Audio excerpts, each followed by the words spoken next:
In today's video, I'm going to teach you how to create a Salesforce Developer Edition org. This process is essential for anyone looking to deepen their experience with Salesforce, allowing you to explore all the functionalities in a dedicated environment. So whether you're a developer just starting out or someone looking to expand their Salesforce knowledge, this guide is for you. Let's begin by heading over to the Salesforce Developer Portal. You can find it by simply searching for Developer Portal Salesforce or by visiting developer.salesforce.com.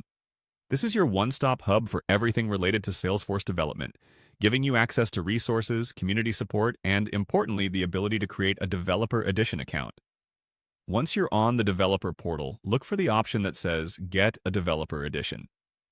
This option is usually prominently displayed, inviting you to create your personal playground within Salesforce. Click on it and you'll be redirected to a registration form where you can start personalizing your account. Now, the next steps involve filling in some personal information to create your Developer Edition. Begin by entering your first name followed by inputting your last name. It's important to ensure that the information you provide is accurate, as this assists Salesforce in maintaining a personalized experience for you. Next, you'll be asked to input your job title. This helps Salesforce tailor resources and communications to your professional needs. Following this, you'll need to enter your work email. Make sure to use a valid email address that you frequently check as important communications, including your verification email will be sent here. Once these are filled out, you're going to enter your company name. If you're currently unaffiliated, you might consider entering a placeholder such as freelance. After that, you'll proceed to select your country or region from a drop-down menu.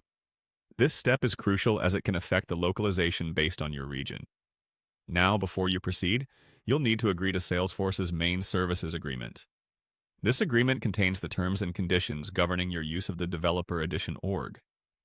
Make sure to read through it if you haven't before, as it outlines your rights and responsibilities as a user. Following the agreement, there's a CAPTCHA checkbox in place to ensure that you're not a robot. Simply click the checkbox and you should be just about ready to move forward. Finally, hit Sign Me Up. After this, it's vital to check your email for a verification message. This email will help you confirm your new Developer Edition account, granting you access to your org. Make sure to check both your inbox and spam folders, as sometimes these emails can be redirected mistakenly. And there you have it. You have successfully created your Salesforce Developer Edition org. Happy exploring and let your journey into Salesforce development begin here. If you have any questions, feel free to leave them in the comments. Happy developing!